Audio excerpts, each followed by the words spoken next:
Good morning. This is Norma Cowie, and once more, welcome to my Norma Talks on YouTube, my YouTube channel.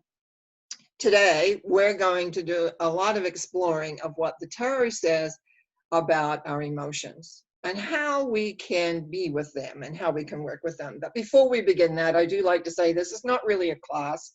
It's just information that I've gathered over the years to create a philosophy of life, a way in which I utilize to help me sustain and keep balanced in my world, because I, like everybody else, have things that happen and go on, and sometimes they're not always easy to handle. But when I understand the basics, like, it takes me probably a little bit easier to get back into balance. And that's one of the things we'll be touching on today here is about balance. I also want to say that one of my, you might say, beliefs that has come out from all the years I have been working with people is that this is an emotional planet. I have been privileged enough to be able to travel through the cosmos looking at how the journey of people's souls. And I know that not many planets have the same things that we do here.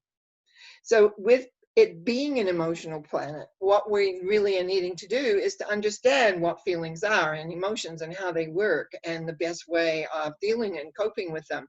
Because I think if you want to get off the planet, if you want to leave this planet, you need to be able to be in a sense of understanding of how feelings work. And if you don't, well, there's that lovely little word called reincarnation. And so we double back. But I'm not here to talk about the reincarnation aspect here today. I'm here to talk about how emotions work. Now, the cup symbology in the tarot of the lower arcana really talks and addresses this. Now, you must remember that the deck that I work with, the Rider-Waite deck, was originally created or published in 1910.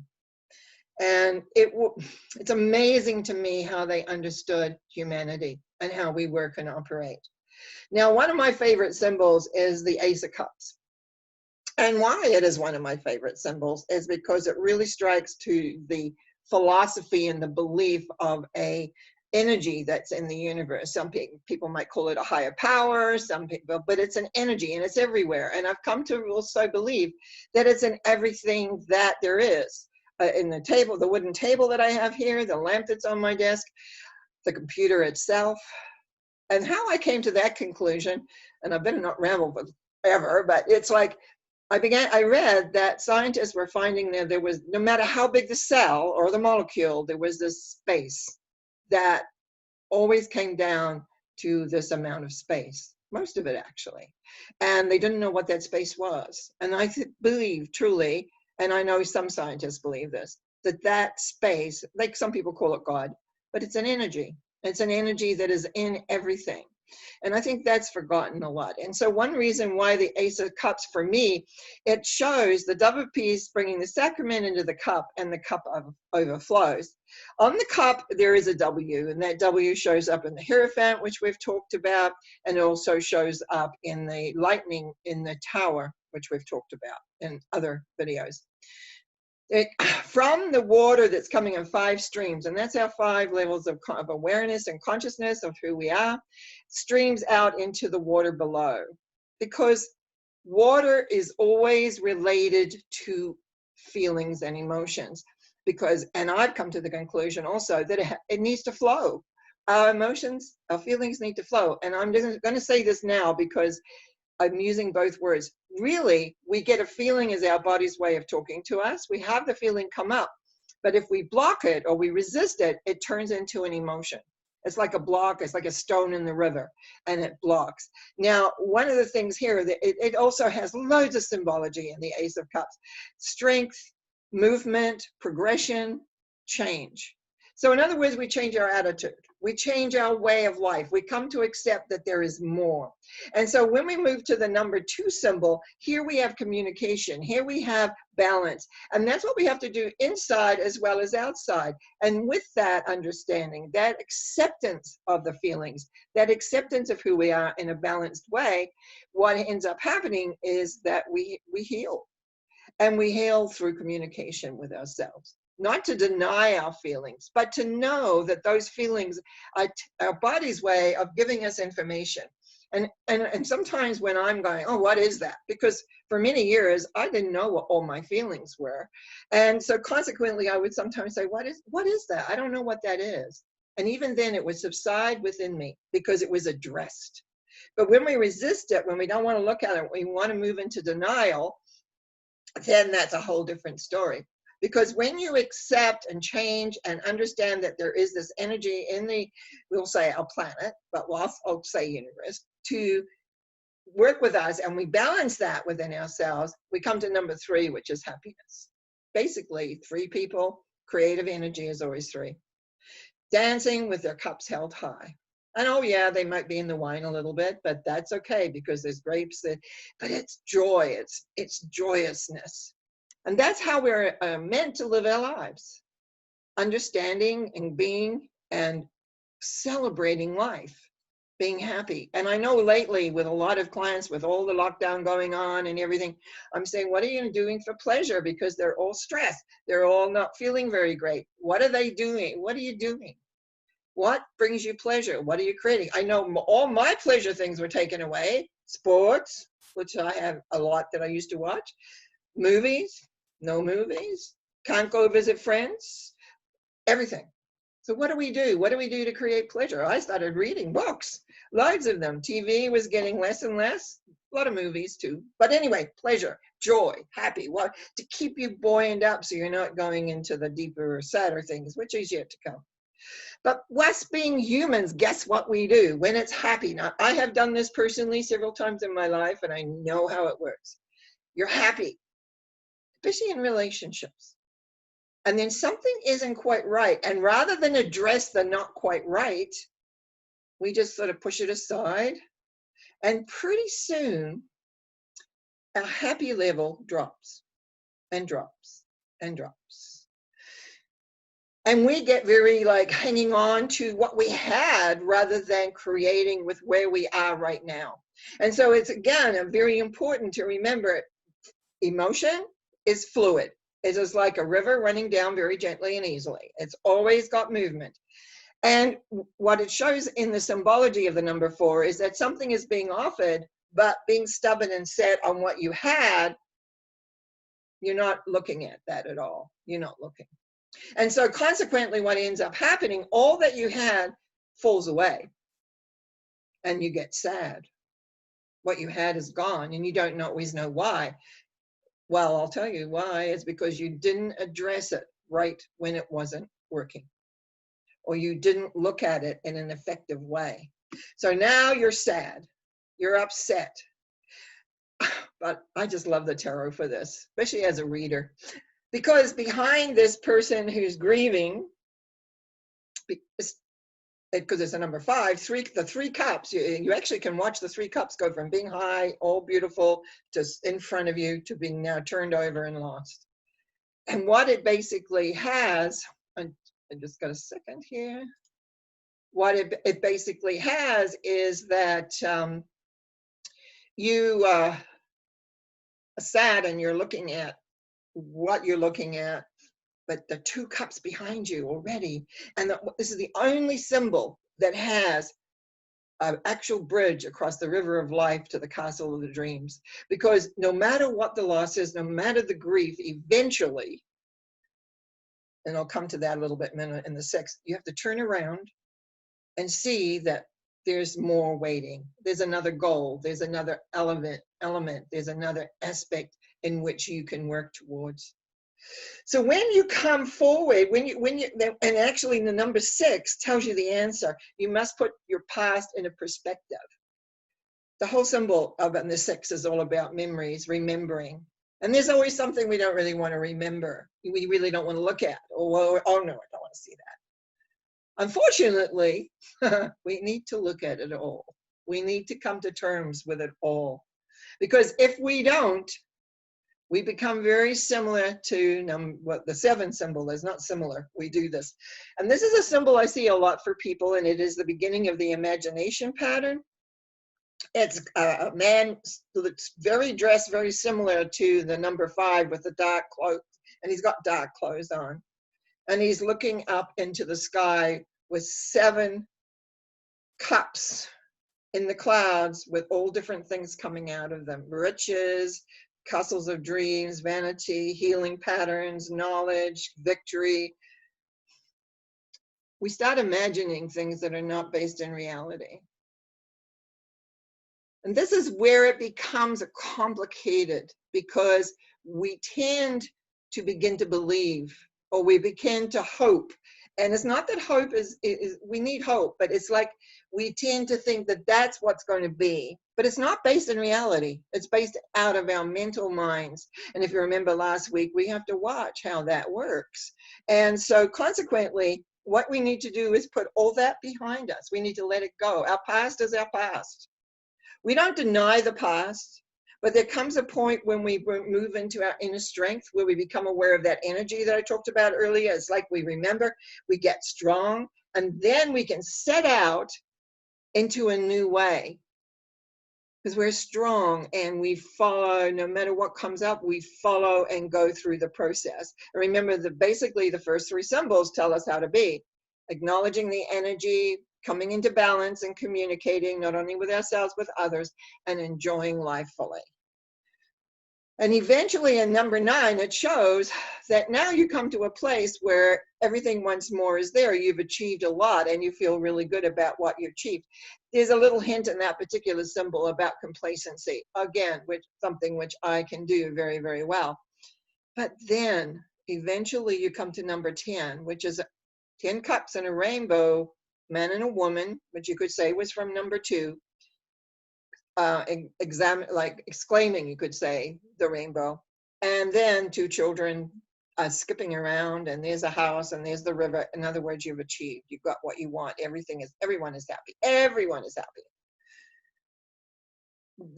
This is a rocky road for most people, emotions, because we're not taught that feelings are important. If anything, I was taught, ignore them, don't cry, don't state what you really feel. All of those things become really, really, really important.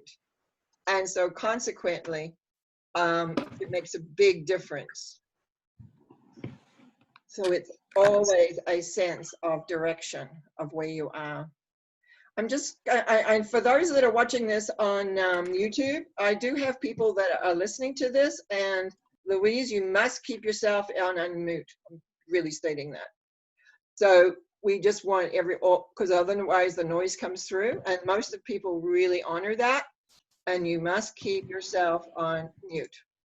And it takes my attention when I notice the noise and I have to turn you off. So please keep it off, or otherwise I'll have to say no more. So let's get back, because I got lost into my train of thought, because it's annoying to the people who are coming on to YouTube, and then they have to listen to noise when they don't need to. So let's go back to emotions just for a moment before we go into the attitudes of how from the court cards. And I was saying that we are not taught about our feelings. We're not taught how they what's the word, how important they are. It took me years, and a lot of years, to recognize I was an emotional being, not just a head that tried to figure everything out. Oh yes, I still do that, but that's part of the time. But you must understand. And when I began to put together that actually it was my body telling me, because emotions are related to planet Earth, and my body is part of planet Earth, therefore it is telling me something, mostly which I don't want to listen to. So one of the things that I really want you to be aware of is that when your feelings come up, is address them. And how I teach this is you name them. You name the feeling as much as possible and breathe it out and let it go. If it keeps returning, it's obviously saying, hey, you're not doing anything. You're not really addressing what we're saying here. But mostly it gives you freedom. It's like that too. You come into balance, you come into harmony, and life gets much, much, much better. So that is the important element of that. Now, let's talk about these attitudes. Attitudes to me is how our habits, how we think, feel, and respond the most often. So Symbology deals with feelings. All pages tend to get absorbed, and all pages, like the cups, it gets caught up with what's going on in life and forgets the bigger picture. We need to always remember the bigger picture. And so he kind of gets caught up. All pages get caught up. It's just actually what happens. Probably my favorite is the Knight of Cups in the attitudes, because of how he is. All knights have armor on, just as knights should, but everything in the symbology of the knight suggests moving forward slowly and surely. And that's what we need to do, is we know where we want to go, and we make that one step at a time. That was one of the symbols that helped me come forward with my concept of the first step, that every step you take is a first step. And so it was very helpful in that, when I was trying to put together, how does one move ahead? How does one do this or that? And it really helped. Now, the Queen of Cups. The Queen of Cups and the Seven of Cups are related. They're part of the imagination. And the imagination is fueled by the mind.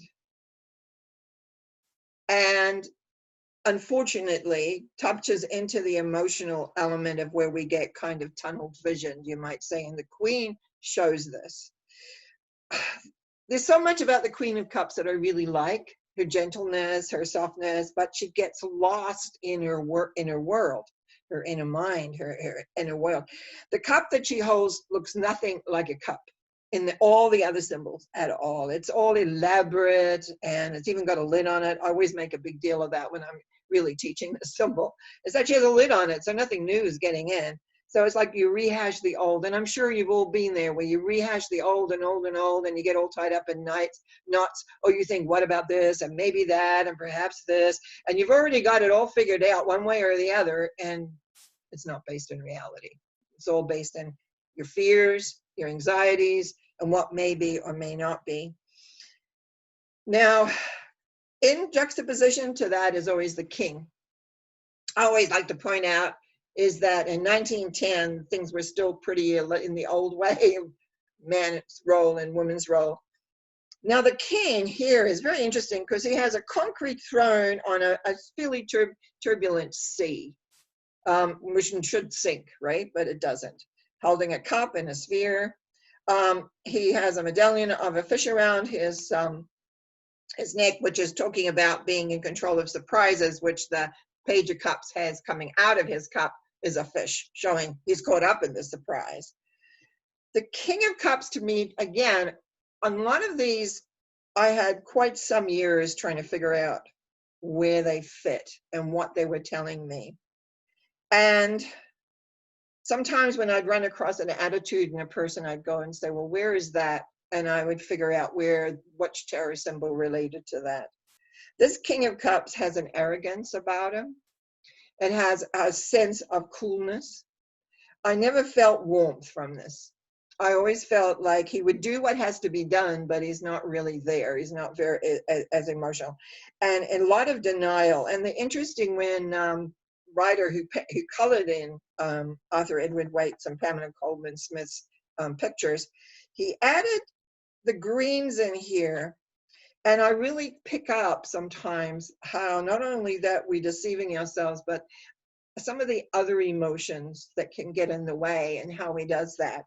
But he's strong and he is aware of what needs to be done. He just maybe doesn't have the warmth that he could have. So the Queen of Cups and the King of Cups really have some work that they have to work on in relation to the emotions. But basically, when you understand how these feelings work, that really there's only 3 symbols that say this is how you need to be. And then we get into all the other stuff, which we do get in the other stuff. But it's like happiness is where we need to go. And only by really understanding our emotions continually, because remember in the Fool, we're already in denial because we don't want that happy to stop. But life is a bit like the King of Cups is water. It is up and down. It doesn't flow smoothly all the time. So we need to learn how to handle the rough. We need to learn how to let go. We need to learn to remember that there is this power, you might want to say, energy that is there to support you, care about you, love you. And that's why I love the whole story of the tarot, whether it's higher arcana or lower arcana or any way, because it gives you the answers of how you can live more productively. And so basically, that's what I want to say about that. Learn to be happy, learn to live, learn to not be in denial of what your feelings are. What are your feelings? What are you feeling in any given situation? Believe me, when you begin to do that, your intuition will kick in more and more and more, and things will work easier and easier and easier. I give you thanks for listening. I give you thanks for subscribing. I give you thanks for just, yeah, being, just to be a person in this world, in this planet. And I look forward to speaking with you next week when we explore the problems of life, the swords. So until then, remember, anytime you want to contact me, through my website is probably the best and easiest, www.normacowie.com. Thank you.